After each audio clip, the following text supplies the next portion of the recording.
আলিপুরদুয়ারের ছবি এবার আপনাদের সামনে রাখি।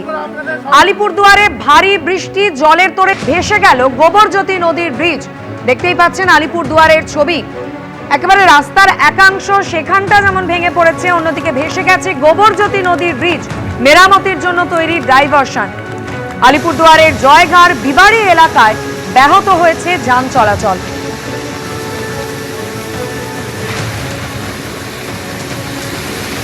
উত্তরে দুর্যোগে দুর্ভোগ সাধারণ মানুষের। ভারী থেকে অতি ভারী বৃষ্টি। ইতিমধ্যে আলিপুর আবহাওয়া দপ্তরের তরফ থেকে উত্তরবঙ্গের 5 জেলায় কমলা সতর্কতা জারি করা হয়েছে। আলিপুরদুয়ারে ভারী বৃষ্টি, যার ফলে জলের তোড়ে ভেসে গেল ডাইভারশন।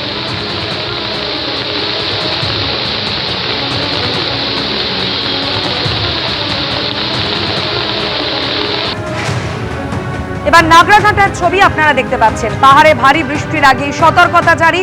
ডায়না নদীতে শুরু হয়েছে ড্রেজিং। অতি ভারী বৃষ্টির আগে ডায়না নদীতে শুরু হয়েছে ড্রেজিং প্রক্রিয়া। স্বস্তিতে এলাকাবাসী।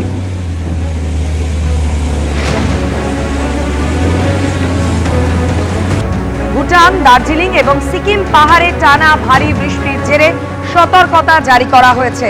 পাহাড়ে বৃষ্টির জেরে উত্তরবঙ্গের নদীগুলির জলস্তর বাড়ছে। আলিপুরদুয়ারে জলের তোড়ে ভেসে গিয়েছে ডাইভারশন, যার ফলে অস্থায়ী সেতু দিয়ে কোনো ক্রমে চলছে যানবাহন। অন্যদিকে নাগরাঘাটার ছবি আপনারা দেখতে পাচ্ছেন। ডায়না নদীতে শুরু হয়েছে ড্রেজিং। অতি ভারী বৃষ্টির আগেই ডায়না নদীতে শুরু হয়েছে ড্রেজিং এর এই প্রক্রিয়া, যার ফলে কিছুটা হলেও স্বস্তিতে এলাকাবাসী।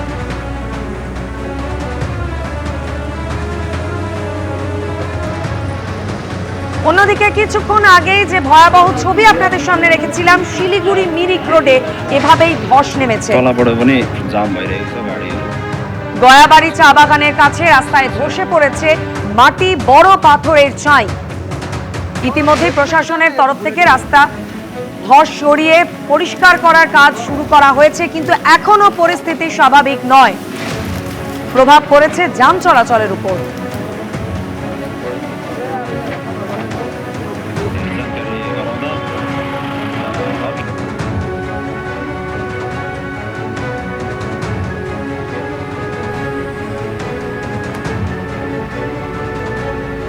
উত্তরবঙ্গের বিভিন্ন জায়গার ছবি আপনাদের সামনে রেখেছিলাম। উত্তরবঙ্গের 5 জেলায় কমলা সতর্কতা জারি করা হয়েছে। আর কি বলা হচ্ছে আলিপুর আবহাওয়া দপ্তরের তরফ থেকে? অন্যদিকে দক্ষিণবঙ্গেরই বা অবস্থাটা আগামী কয়েকদিন কিরকম থাকবে জানাবেন প্রতিনিধি অরিত্রিক ভট্টাচার্য এই মুহূর্তে আমাদের সঙ্গে টেলিফোন লাইনে রয়েছে। অরিত্রিক, কি জানতে পারছো? দেখো, উত্তরবঙ্গে কিন্তু আপাতত বৃষ্টি চলবে এবং অতি ভারী বৃষ্টির সতর্কতা জারি করা হয়েছে দার্জিলিং, কালিম্পং, কুচবিহার, জলপাইগুড়ি, আলিপুরদুয়ার জেলায়। এবং তারপরেও কিন্তু আগামী কালকেও এই সতর্কতা রয়েছে। কমলা সতর্কতা জারি থাকছে এবং দক্ষিণ দিনাজপুর, উত্তর দিনাজপুর, মালদাতেও কিন্তু বৃষ্টির সম্ভাবনা রয়েছে। এই সতর্কতা সোমবার অবধি জারি থাকবে। মঙ্গলবারেও কিন্তু অতিবৃষ্টি কমলা সতর্কতা জারি থাকছে এবং তারপরেও বুধ থেকে শুক্রবার পর্যন্ত ভারী বৃষ্টির হলুদ সতর্কতা সেটা কিন্তু উত্তরবঙ্গে জারি রয়েছে এবং তার জন্যই পার্বত্য এলাকায় ধস, নিচু এলাকা প্লাবিত হওয়া বা নদীর জলস্তর বিপদসীমার উপর দিয়ে পাওয়ার একটা আশঙ্কা থাকছে। আর যদি দক্ষিণবঙ্গের কথা বলা হয় তাহলে যেটা বলতে হয় যে এই মুহূর্তে দক্ষিণবঙ্গেও বৃষ্টির সম্ভাবনা রয়েছে। আজকেই কিন্তু বিশেষ করে পশ্চিমের দিকের জেলাগুলিতে অর্থাৎ পুরুলিয়া, বাঁকুড়া, পশ্চিম মেদিনীপুর, পশ্চিম বর্ধমান, বীরভূম, মুর্শিদাবাদ সেখানে বৃষ্টির সম্ভাবনা বেশি থাকবে। সঙ্গে 40 থেকে 50 কিলোমিটার গতি থেকে ঝড়ের সম্ভাবনা।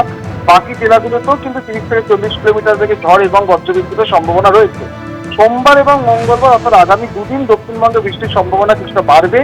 সেক্ষেত্রে কিন্তু দক্ষিণবঙ্গেরও বেশ কয়েকটি জেলায় কমলা সতর্কতা জারি করা হচ্ছে। মঙ্গলবার থেকে মূলত বৃষ্টির পরিমাণ বাড়বে এবং বুধবার সেই পরিস্থিতি বজায় থাকবে, এমনটাই কিন্তু এখনো পর্যন্ত আলিপুর আবহাওয়া দপ্তর জানাচ্ছে। অর্থাৎ বর্ষা এই মুহূর্তে চলছে। মাঝে 2-1 দিন দক্ষিণবঙ্গে বৃষ্টি একটু কম রয়েছে, তবে সেটা আবার ধাপে ধাপে বাড়বে। উত্তরবঙ্গে আশঙ্কা জাগিয়ে বৃষ্টির সম্ভাবনা, ভারী বৃষ্টির সম্ভাবনা প্রায় শুক্রবার অবধি থেকে যাচ্ছে। অর্থাৎ উত্তরবঙ্গে দুর্যোগ আপাতত যেমনটা খবর পাওয়া যাচ্ছে অব্যাহত থাকবে। অবশ্যই পরিস্থিতির দিকে নজর থাকবে। অরিত্রিক, ধন্যবাদ তোমায়। এবিপি আনন্দ, এগিয়ে থাকে, এগিয়ে রাখে।